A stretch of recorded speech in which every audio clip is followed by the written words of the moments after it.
tudo bem com vocês? E aí, como que passaram a semana? A minha semana foi super legal. Adorei pesquisar sobre organizações religiosas para trazer essa aula para vocês. Então, para a gente começar a nossa aula de hoje, separa lá o seu material que nós vamos relembrar um pouquinho da semana passada para a gente poder começar o nosso conteúdo novo, combinado? Então, separa o seu material que eu espero você.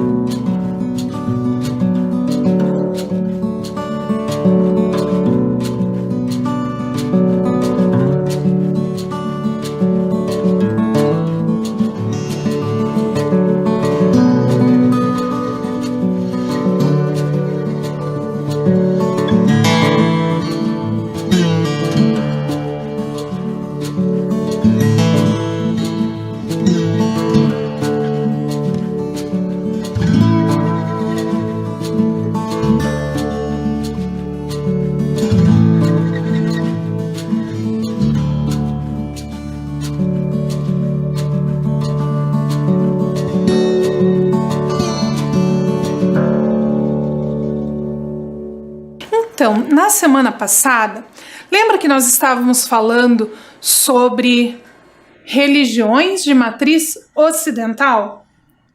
E a tarefa, você lembra qual era?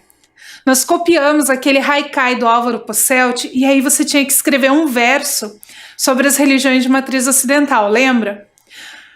Se você não lembra, quem vem contar pra gente um pouquinho disso é a professora Aline Trindade, que preparou um vídeo super bacana com a leitura do haikai do Álvaro Posselt. Acompanhe o vídeo lá comigo. Aos deuses do Olimpo, como havia prometido, hoje meu quarto tá limpo. Obrigada, professora Aline, aí pela sua disponibilidade, por dividir com a gente a sua criatividade na leitura desse haikai do Álvaro Posselt. E hoje nós vamos falar um pouquinho sobre o islamismo. Isso mesmo. Você deve estar se perguntando aí, mas professora, a gente não ia começar as religiões orientais hoje? Sim, mas eu vou te explicar por que a gente vai começar pelo islamismo, combinado? Mas antes de eu te explicar, você já parou para pensar como o islamismo chegou aqui no Brasil? Quem vem contar pra gente são os professores do projeto Terra Negra. Presta atenção nesse vídeo explicando a chegada do islamismo no Brasil.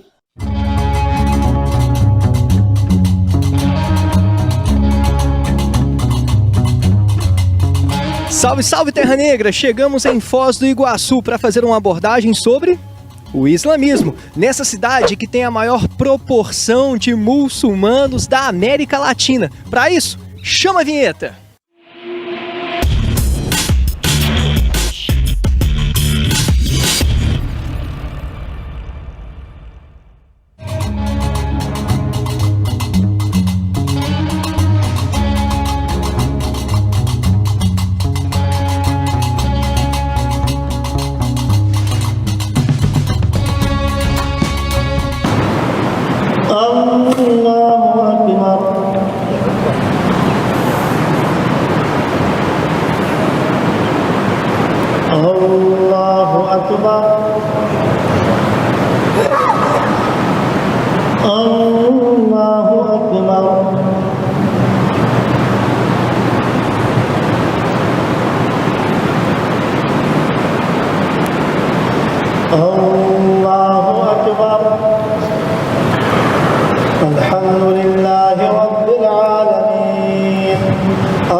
É interessante nós pensarmos a chegada do islamismo no Brasil.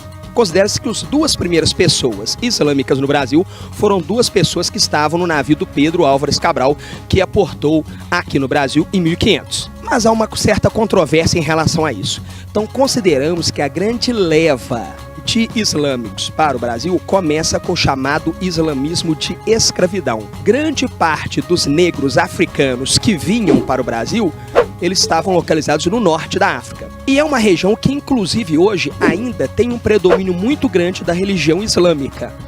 Então esses negros vinham para aqui e já traziam essa religião. Claro que houve um choque cultural muito grande. É interessante nós pensarmos que a maior parte desses negros do norte da África, que eram islâmicos e que vinham para o Brasil, eles se direcionaram principalmente para qual porto brasileiro? Da Bahia, Salvador. Tanto que é interessante você observar que a ala das baianas que tem no Carnaval Carioca, ou as próprias baianas usam aquele turbante, aquilo lá é influência, tá, da religião islâmica, o que pouca gente sabe. O grande marco dessa presença do islamismo de escravidão no Brasil se deu justamente em Salvador em 1835, quando acontece a chamada Revolta dos Maleses, ou simplesmente Revolta Malês. Foi uma revolta de negros islamizados que não podiam cultuar sua religião, eram oprimidos, queriam maior liberdade religiosa e vão se organizar para tentar criar inclusive uma república na região separada do restante do Brasil, uma república de negros. E o que é interessante pensar, negros islamizados. Todos os negros maleses islâmicos seriam libertados. Os negros que não fossem maleses continuariam escravos. Foi o grande marco no Brasil desse islamismo de escravidão. O segundo momento é o chamado islamismo de imigração. Ele vai acontecer no contexto da Primeira e da Segunda Guerra Mundial. Principalmente, não só, mas sírios libaneses, fugindo dos horrores da guerra, vêm para o Brasil em busca de quê? Eles vêm em busca de expectativa de crescimento, de enriquecimento econômico, mas também de uma região onde supostamente houvesse uma maior liberdade religiosa, diferentemente de outras partes do mundo. Terceiro momento, o islamismo de conversão, sendo que os islâmicos preferem chamar de reversão. Na crença islâmica, todos nós nascemos islâmicos e nós estamos só voltando à nossa origem religiosa. A pessoa, então, quando ela retorna para o islamismo, é uma pessoa revertida. Tem crescido muito no Brasil, não só no Brasil, em várias partes do mundo, esse tipo de islamismo, uma vez que é uma das religiões que mais cresce no mundo atualmente. Você deve estar se perguntando por que é que nós começamos pelo islamismo se nós íamos falar sobre religiões de matriz oriental. Então, o islamismo, ele é uma religião que ainda não tem uma classificação exata. Alguns estudiosos e alguns textos vão dizer que o islamismo é de matriz ocidental, porque ele se aproxima com as doutrinas e com as formas de organização do cristianismo e do judaísmo. Alguns outros estudiosos e alguns outros textos vão dizer que o islamismo é de matriz oriental, pela região onde nós temos a presença de países com maior número de muçulmanos, que são o Oriente Médio e o norte da África. Mas, como essa discussão entre os estudiosos, né, das ciências da religião não chegou ainda num ponto que eles concordassem e dissessem, não, é matriz oriental, é matriz ocidental, para nossa aula, a gente resolveu trazer ele aqui, encerrando a ocidental e começando a oriental. Combinado? Mas para você não esquecer dessa importância aí da gente trabalhar a ideia de islamismo junto com as matrizes ocidentais que falam do monoteísmo, eu vou pedir para você copiar esse trecho que a gente vai ler juntos. Então acompanhe a leitura comigo, depois eu dou um tempo para você copiar. O islamismo, assim como o judaísmo e o cristianismo, é uma religião monoteísta, ou seja, os muçulmanos acreditam na existência de apenas um Deus, que, como mencionado, é chamado por eles de Alá. Essas três crenças são as três grandes religiões monoteístas do mundo. Copia lá para você não esquecer essa informação importante.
muçulmanos contribuíram muito para o desenvolvimento do mundo ocidental.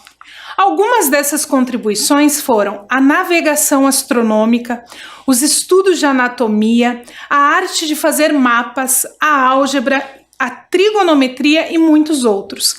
A navegação astronômica é quando o navio se guia pelos astros, pelas estrelas, pela lua, pelo sol.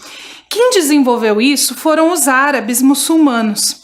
E isso ajudou muito no desenvolvimento do Ocidente, inclusive na chegada dos colonizadores aqui nas Américas, que dentro dos navios se guiavam dessa forma.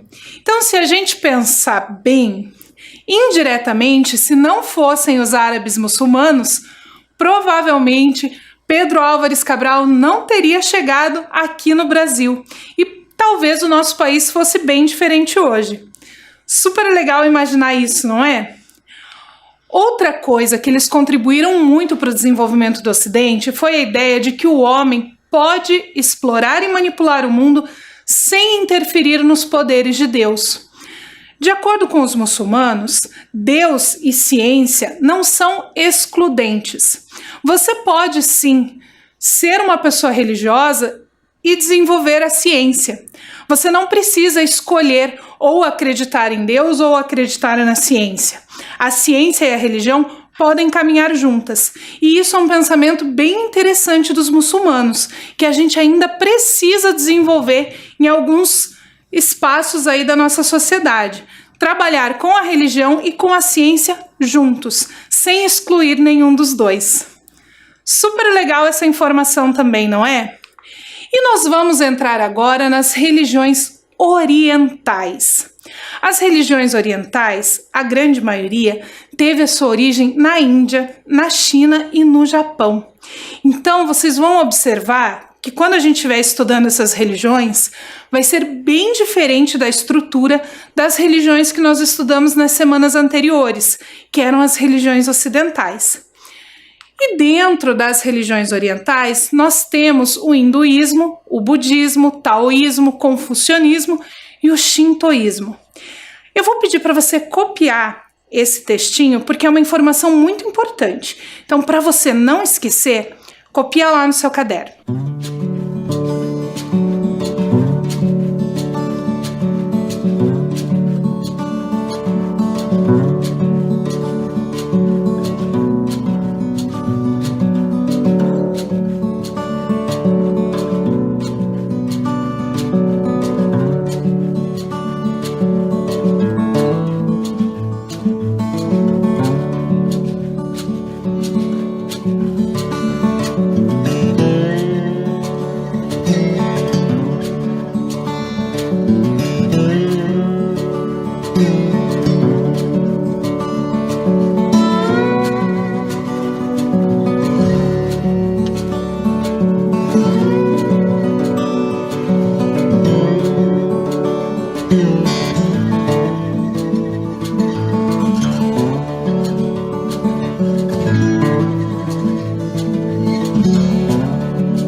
relação ao hinduísmo, existe uma discussão dentro da ciência da religião e dentro do próprio mundo oriental de que hinduísmo não é uma religião, ele não é organizado dessa forma, mas que o hinduísmo seria uma matriz religiosa que dá origem a várias outras, como o sikhismo, o vaishnavismo e até mesmo o budismo.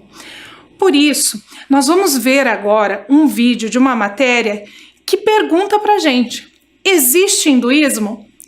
Presta atenção nesse vídeo que ele vai contar pra gente um pouquinho de como que funciona essa organização e de onde que vem esse termo hinduísmo.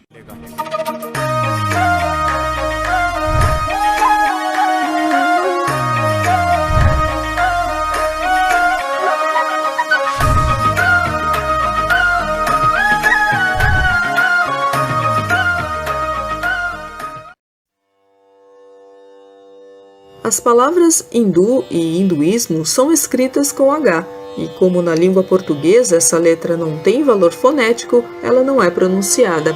Para entender melhor a origem desses termos, nesse texto vamos levar em conta em algumas partes a pronúncia como é feita no inglês, Hindu e Hinduism. Em primeiro lugar, deve ser mencionado que a palavra Hindu não se encontra em nenhuma escritura clássica da Índia. Também não é encontrada nos clássicos idiomas como sânscrito e tamil. A palavra hinduísmo não tem origem na Índia. Ainda assim, todas as tradições tão diversas como o shivaísmo, o shaktismo, o vaishnavismo e jainismo são chamadas de hinduísmo. Isso pode até ser uma forma mais conveniente de se referir à religião tradicional da Índia, mas não é o correto. Srila Prabhupada, o fundador do movimento Hare Krishna, fez o seguinte comentário a respeito. A palavra hindu não é encontrada na Bhagavad Gita. Ela também não existe na literatura védica.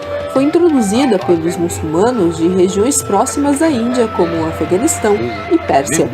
Existe um rio chamado Sindhu, na fronteira com províncias do noroeste da Índia, e como os muçulmanos não conseguiam pronunciar Sindhu de forma correta, eles insistiam em chamar o rio de Hindu, e os habitantes também da mesma forma. A explicação de Prabhupada é bem conhecida entre estudiosos da tradição indiana. Nos 7 sistemas da filosofia indiana, por exemplo, Pandit Rajmani Tigunati escreve as seguintes linhas. O uso popular do termo hinduísmo não corresponde ao seu significado original.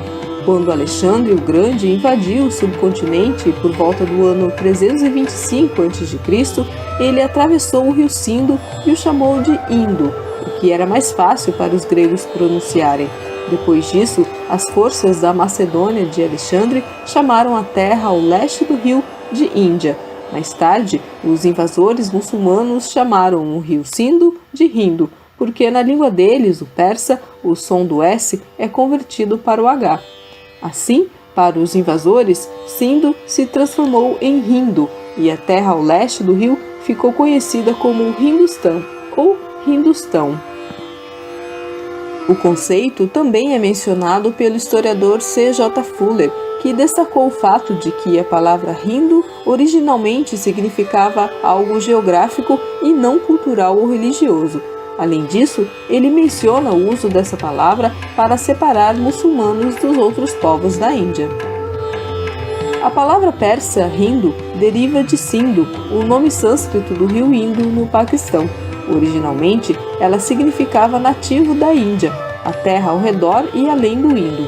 Quando a palavra Hindu entrou para o idioma inglês no século XVII, ela foi usada para denominar qualquer nativo do Hindustão ou Índia. Mas gradualmente passou a significar aquele que mantinha a religião nativa e não fora convertido ao Islã. O uso do termo hinduísmo para designar a religião se deu no início do século XIX.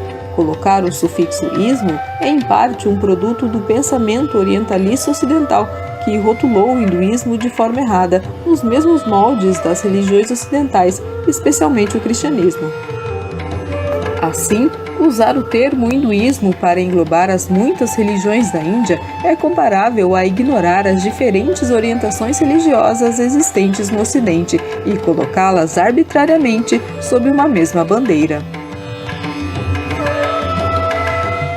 Esse vídeo conta pra gente, então, que o hinduísmo, na verdade, é essa mistura de novas religiões que vêm surgindo na Índia. Vamos ler o que o dicionário fala sobre isso? Acompanhe a leitura comigo. Terceiro dos 3 períodos da religião indiana, caracterizado por um extremo pluralismo de cultos, deuses e seitas, neo-brahmanismo, neo-hinduísmo, estendendo-se do século 6 a.C. aos dias atuais. O hinduísmo sofre o impacto de religiões estrangeiras, como o cristianismo e o islamismo, religiões indianas heterodoxas, como o budismo, jainismo e sikhismo, escolas filosóficas e míticas, dársanas e sufismo, na mistura de monoteísmo, politeísmo e panteísmo. E intensifica-se o caráter pluralista e sincrético que está na origem da própria religião indiana. Então, o que ele quer dizer para a gente é que o hinduísmo, ele é esse geral, é esse nome que os estrangeiros deram para a forma de se relacionar com o transcendente que os indianos têm. Mais ou menos, para a gente entender, nós estudamos nas aulas anteriores, dentro das religiões de matriz ocidental, que o cristianismo tem várias ramificações, lembra? Dentro do cristianismo, nós temos o catolicismo, o protestantismo, o pentecostalismo, os evangélicos, o próprio espiritismo se encaixa dentro do cristianismo se nós pensarmos que eles seguem também as palavras de Jesus Cristo. O hinduísmo funcionaria mais ou menos dessa forma, para a gente entender. Do hinduísmo, então, tem origem várias outras religiões. Por isso que alguns estudiosos dizem que não existe hinduísmo, não existe essa religião hindu. O que existem são várias religiões que nascem dessa cultura da Índia antiga. E dentro dessas culturas nós temos então várias religiões. Para a gente observar bem, é necessário, então, nós vermos quais são essas religiões, quais organizações religiosas têm origem dentro desse hinduísmo, quais as suas especificidades, o que cada uma traz. Nós temos aí religiões que são politeístas, que tem vários deuses diferentes. Nós temos dentro desse hinduísmo religiões que são monoteístas, e até religiões que não têm a figura de um deus, que são religiões mais embasadas na filosofia.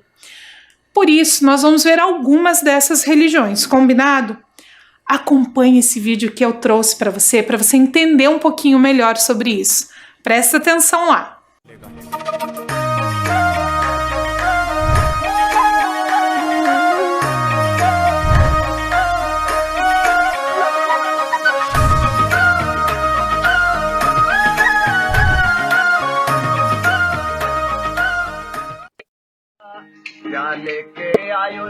Na Índia, os monges Vaishnavas e Shivaístas meditam nas matas ou compartilham a riqueza de conhecimento nas cidades.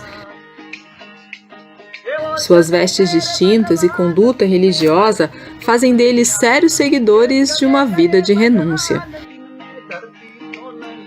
Os mendicantes Shaktas, budistas e jainistas vão de porta em porta pedindo esmolas. Yogis e homens meditando podem ser encontrados sentados perto de árvores ou rios sagrados, concentrados nas formas divinas e nos mantras sagrados. Todas essas figuras profundamente religiosas são os sadhus, uma parte integrante da paisagem da Índia. Sadhu é um renunciante, um indivíduo que abriu mão das aspirações mundanas, focando, ao invés disso, nos objetivos espirituais. Ele abandona este mundo em favor do próximo. Muitos sadhus são sannyasis, membros da ordem de vida renunciada. Embora a definição de sadhu não seja limitada apenas a essa ordem, chefes de família e outros também podem ser considerados sadhus se a sua principal preocupação for a busca religiosa. Essa denominação de sadhu foi originalmente dada aos adeptos do sadhana, prática espiritual. Daí derivou a palavra sadhu. Também deve ser mencionada aqui a classe de indivíduos que, por poder e benefício pessoal ou pela falta de conhecimento, simulam avanços espirituais ou inventam práticas espirituais não autorizadas pelas Escrituras. Os Vaishnavas se referem a tais pessoas como Sahadiyas, uma palavra que passou a significar imitador, mas originalmente se referia a uma certa linha heterodoxa de seitas do budismo e do Vaishnavismo. Então, os sadhus são esses homens sagrados que existem lá na Índia. Eles podem ser sikhistas, brahmanistas, vaishnavistas, de várias religiões diferentes. Eles não estão ligados a uma religião especificamente, mas é essa ideia indiana de espiritualidade. Vamos ler um pouquinho sobre os sadhus? Acompanhe a leitura comigo. Na Índia, existem alguns homens que se envolvem por inteiro na busca espiritual. Para atingir a iluminação, na sociedade indiana, estes homens são tratados como homens santos e sábios e são conhecidos como sadhus. Eles causam estranheza por sua aparência exótica e impressionam com seu intenso comprometimento com a causa espiritual. Como você viu ali no vídeo, muitos desses homens são bem diferentes do que a gente está acostumado a ver pelas ruas aqui no Ocidente, aqui no Brasil. Eles são muito diferentes e para quem não é indiano, para quem chega de fora, pode até achar meio estranho, mas são homens que se dedicam inteiramente à sua espiritualidade. Vamos conhecer mais um pouquinho sobre esses homens? Acompanha comigo. Na busca espiritual dos sadhus é diferente dos outros espiritualistas, pois não envolve dogmas, igrejas, mosteiros ou ashrams. Os sadhus abdicam das conquistas materiais pela realização espiritual, vivendo de forma simples, despojada e pobre. Normalmente, esses homens vivem inclusive na rua, e eles vivem de esmolas, de ajuda das outras pessoas. Mas como eles são considerados sábios, a maioria das pessoas, então, contribui para que eles possam permanecer nessa busca pela sua espiritualidade. Então, eles vivem nas ruas, mas são alimentados pela população local. E são muito respeitados, são considerados sábios, são considerados santos.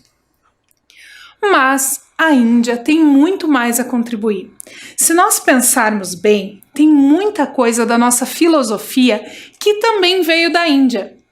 Quem vem contar pra gente isso um pouquinho é um monge Vaishnavista, que a gente conhece também como Hare Krishna. E ele vai falar um pouquinho pra gente sobre os pensadores indianos que contribuíram com a filosofia. Presta atenção lá nesse vídeo. Legal.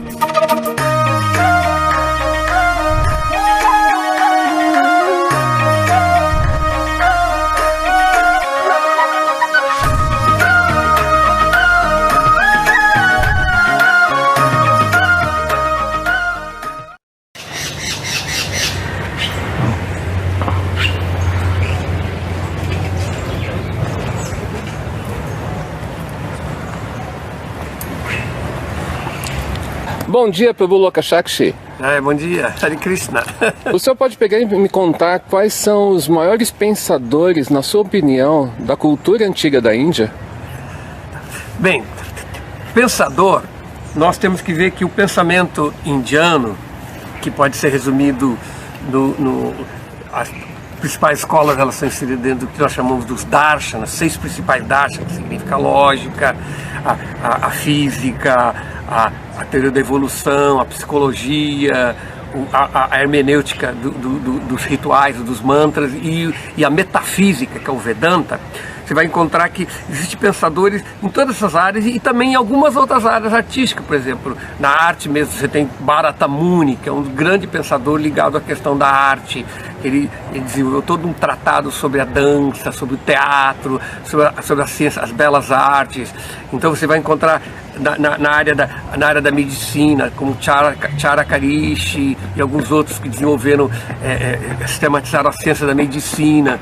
Você vai encontrar também na área da psicologia, do yoga, que desenvolveu uma psicologia da consciência, como Patanjali, que é muito reconhecido como grande pensador do yoga. Você vai encontrar dentro da filosofia filosofia da metafísica, do pensamento filosófico, que desenvolveu muito a teoria do Advaita, da não-dualidade, que é uma análise filosófica dos Vedas, como Shankaracharya.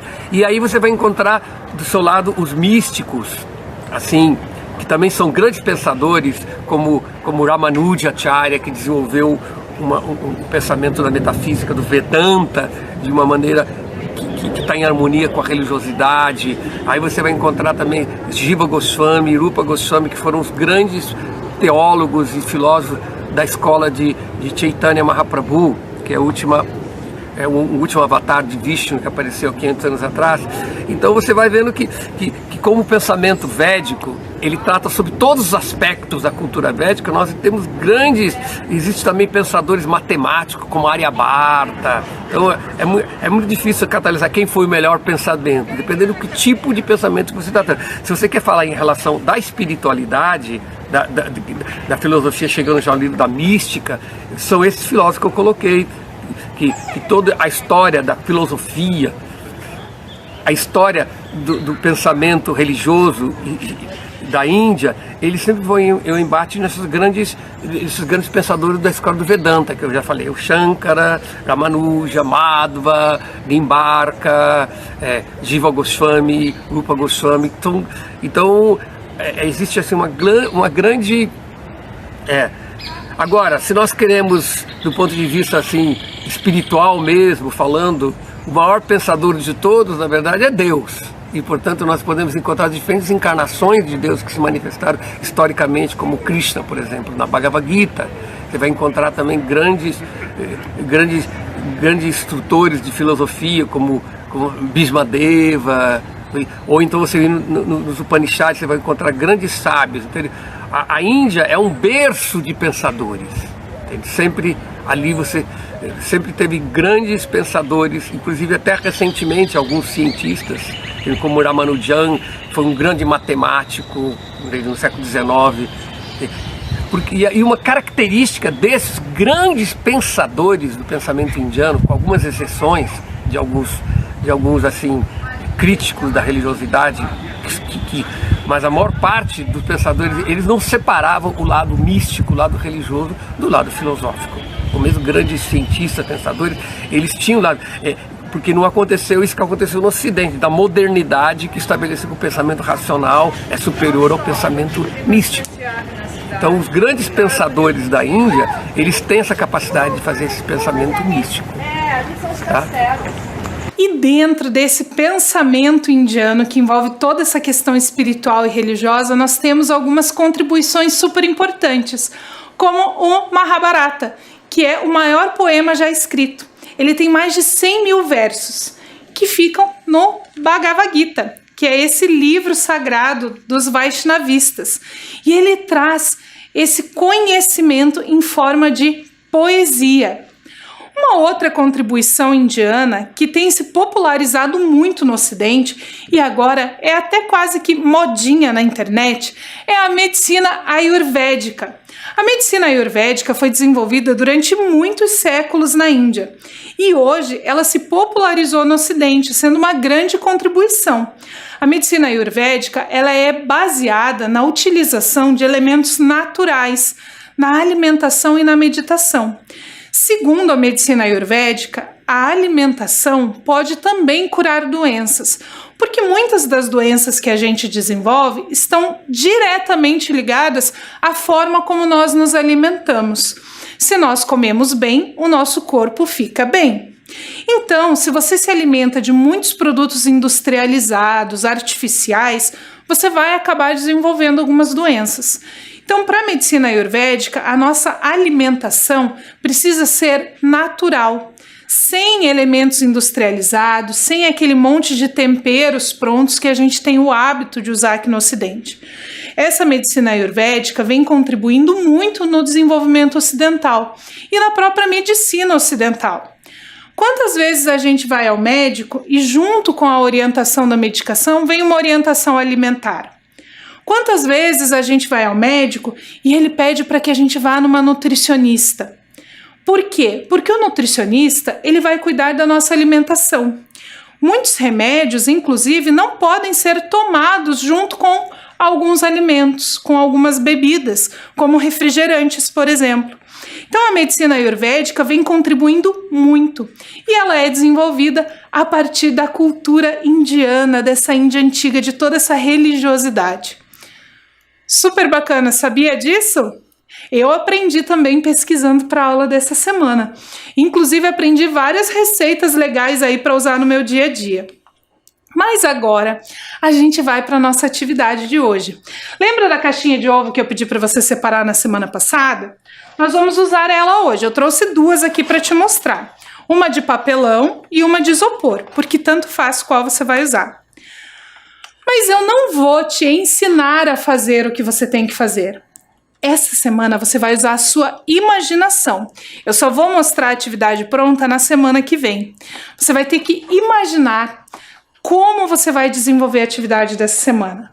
A atividade dessa semana é construir um barco a partir dessa caixa de ovo.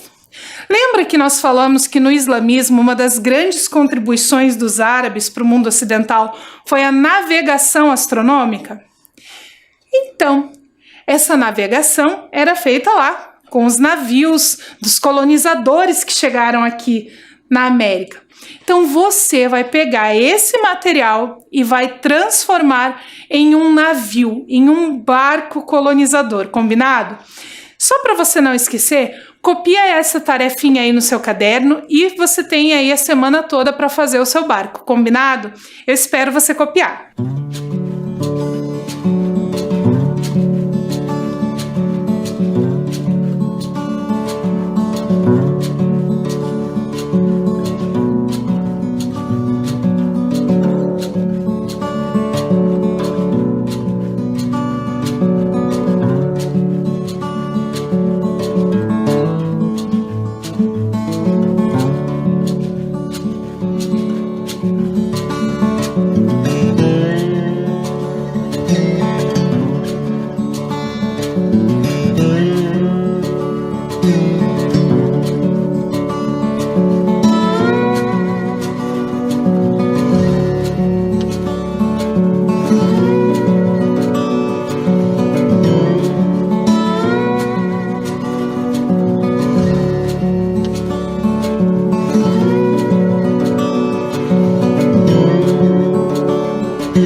Encerrar a nossa aula de hoje, você vai pensar aí nesse barco que é uma contribuição dos árabes muçulmanos, mas eu quero encerrar a aula de hoje com um vídeo que fala de uma contribuição também da cultura indiana, que é o programa Food for Life, que é um programa dos Hare Krishnas, do Vaishnavismo, que é a religião que eles seguem, que é de distribuição de alimentos para quem precisa. O mestre espiritual deles, o Prabhupada, ensinava que em volta de um templo Hare Krishna, ninguém pode passar fome. Então, todos os templos no Brasil e no mundo todo fazem distribuição de refeições. Então, você fica agora com esse vídeo mostrando um pouquinho dessa distribuição de alimentos do movimento Hare Krishna e até semana que vem.